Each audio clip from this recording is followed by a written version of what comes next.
Imagine if I was a manufacturer of some computer chip or any other product for that matter, and I was going to be releasing a new product in the coming weeks. Initially, I hyped up this product and said it was the fastest iteration that this segment has yet to see. Then once the time arrived for me to actually release it, I went radio silent, and any partner I collaborated with also went hush amidst its release. That should tell you that this product is going to fail to meet expectations, and that is exactly what Nvidia have done with their latest GPU. Let's discuss that in this video. This video is brought to you by Silkland and their high quality Displayport cables. If you're looking at setting up a gaming or workstation, then you'll want to ensure you've got top-notch and reliable cables for your displays. Over at Silkland, they carry a wide variety of Displayport cables you can purchase through their website or their official store on Amazon. Picture this, you're engrossed in a game or editing a really important video, and suddenly your screen goes fuzzy or the connection drops. It's a mood killer, right? That's where Silkland's Displayport cables come to the rescue. I've been personally using their Displayport 2.1 cable with my RTX 4090, and it's done a stellar job at providing a stable and great image while gaming. The cable is designed really well, it's braided and feels quite durable, yet also manages to be flexible. The connectors are gold plated and are shielded with metal to provide a secure connection. While using the cable for gaming or consuming content, it's given me no problems such as flickering or artifacting. They support a wide variety of resolutions and refresh rates, up to 16K at 60Hz, so you're covered in the future, and are also officially certified by VESA and Displayport.org. What sets Silkland apart is their unwavering commitment to quality. These cables are built to last and offer a lifetime warranty with rigorous testing to ensure durability and dependability. Say goodbye to those annoying signal drops and hello to uninterrupted visual bliss. Plus, their customer support team is always ready to assist you, making sure you have the best experience possible. So if you're ready to take your visual experience to the next level, I highly recommend checking out Silkland. Visit their website by clicking on the link in the video description and explore their wide range of Displayport cables.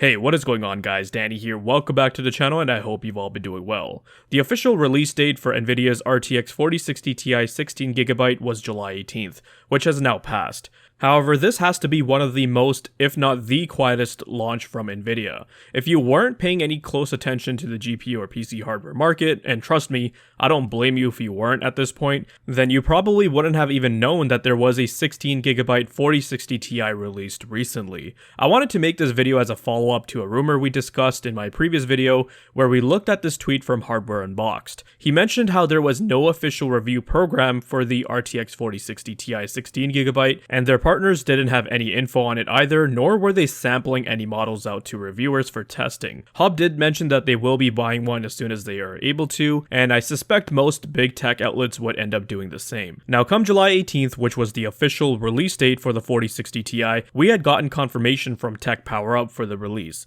Tech Power Up, who have been in the PC hardware review game for a very long time, were not sampled a card. Not a single card from any manufacturer for that matter. They had posted a benchmark slide containing official numbers from Nvidia, which looked laughably bad, as the 16GB model was barely better than the 8GB model, and that's not a surprise. The GPU itself is just too weak before VRAM becomes a limitation, and pairing 16GB with a slim 128-bit bus is just obscenely bad. Here's the interesting part from Tech Power Up's article. If you've seen our coverage of the original 4060 Ti or RTX 4060, you'll notice that we tested 8 to 10 of each on launch day, covering almost every AIC partner. With the RTX 4060 Ti 16GB, we were ready to repeat this feat and cleared our calendars for the launch, except nothing came through. We talked with all the partners and friends in the industry. We learned that neither Nvidia nor the partners are sampling the RTX 4060 Ti 16GB. We did try to arrange samples through back channels, which turned out to be a bust too. Nobody wanted to touch these cards. They further mentioned that in order to prevent reviewers who may end up getting a card early from actually reviewing the card, Nvidia didn't make any drivers available. When it comes to new GPU releases, Nvidia doesn't make the drivers public until the card is actually released. However, they do have another website that has materials for the press so they can conduct the reviews, and they make the drivers available there. It seems like they scoured the web for reviews and there wasn't anything available. What makes the situation even more bizarre is that retailers didn't even have proper stock available for the model on release. Tech Power Up mentioned that they had reached out to some shops in Germany and they didn't have any models on shelf until the following day. Here in Canada, I was taking a look at retailers like Canada Computers and Memory Express, and I couldn't find any of them carrying stock. I called up a few stores, and from what they were telling me, they have no information on when they'll actually be getting stock either. There's nothing showing as ITI or in transit for them.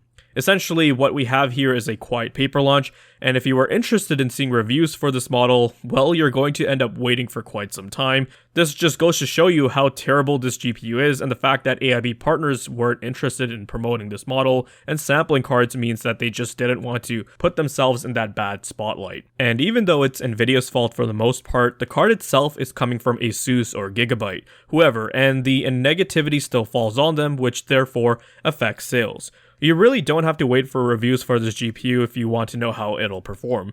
Judging from Nvidia's own benchmarks, it'll barely be faster than the 8GB model, with a few exceptions where it did need a bit more VRAM, but like I said, before it's able to utilize the 16GB memory buffer, it'll be hampered by other components. So you're going to see situations where the 16GB might even end up losing to last year's or the previous generation 3060 Ti 8GB, and not only that, like a lot of reviewers are going to end up writing this card off as a do not buy product, and you'll likely be better off finding a deal on a new RX 6800, or if you want to go used, then on the used market you can find 3080s for around $400, and it'll smash this card. What's comical is that you can find open boxed 4070s which don't cost much more than new 4060 Ti 16GB models, even though the former is significantly faster. Man, the RTX 40 series, I gotta tell you, has been just an absolute train wreck of a generation. You know, back in 2019, I released a video talking about how bad the GPU market had become following the disappointing release of Nvidia's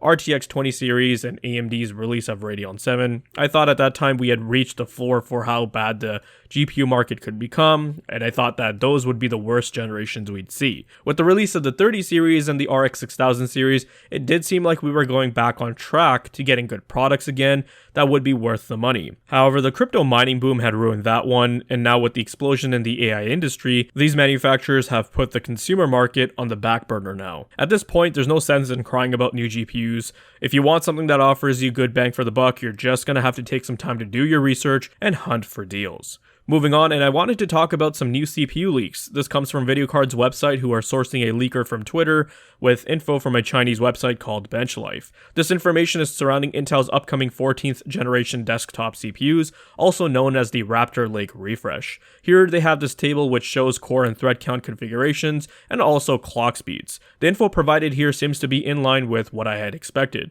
Two minor upgrades we're going to be getting are that the CPUs will have more cache, and clock speeds appear to be around 200 MHz higher for each of the SKUs.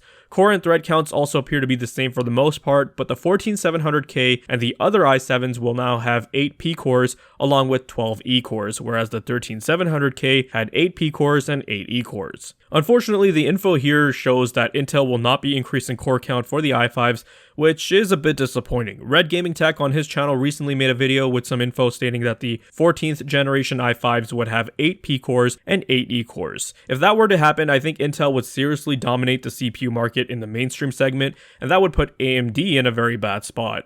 I personally feel like in late 2023, we should be at the point where 8 cores are considered mainstream, and i5s and Ryzen 5s should have 8 cores. I mean, if you take a look at some of the deals now, you can find 8 core products like a 5800X or 5700X in the low 200s, and even the 7700X, which is a current generation 8 core product, that's under $300 as well. So I think going forward, these manufacturers should really be considering that the mid-range, that i5, Ryzen 5 level, should have 8 cores now. AMD should also shift their Ryzen 7s to 12 cores in my opinion, and the Ryzen 9s should be the ones with 16 cores. There shouldn't be 2 Ryzen 9s anymore. But if Intel were to make the 14600K as an 8+8 configuration, that would make it instantly the go-to chip for gaming.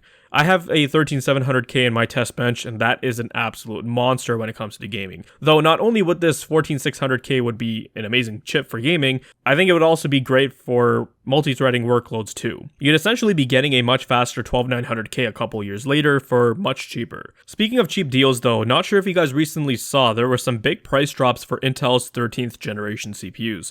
Over on Amazon, they had the 13900K drop down to as low as $410, and the 13700K dropped down to $310. So that's really good value if you ask me, and if you were a person who was anticipating that the next generation 14600K would have an 8+8 and you're a little bit disappointed maybe that it might not, then you don't have to wait, just go and get the 13700K and call it a day. If you want to know how those chips performs, I've got some benchmark videos of the 13700K and a wide variety of games tested. If you're looking at picking up one, I'll have some links in the video description. Well, that's basically all I really wanted to talk about for this video. We'll touch base in the next one. If you guys found this video to be informative and entertaining, then leave a like. Let me know your thoughts and comments down below. Be sure to check out the video description for cool links and ways to support the channel, such as using my Amazon affiliate link. And if you're interested in seeing more content like this, then consider subscribing. I'd greatly appreciate it. Thank you guys so much for watching, take care, and I'll see you in the next one.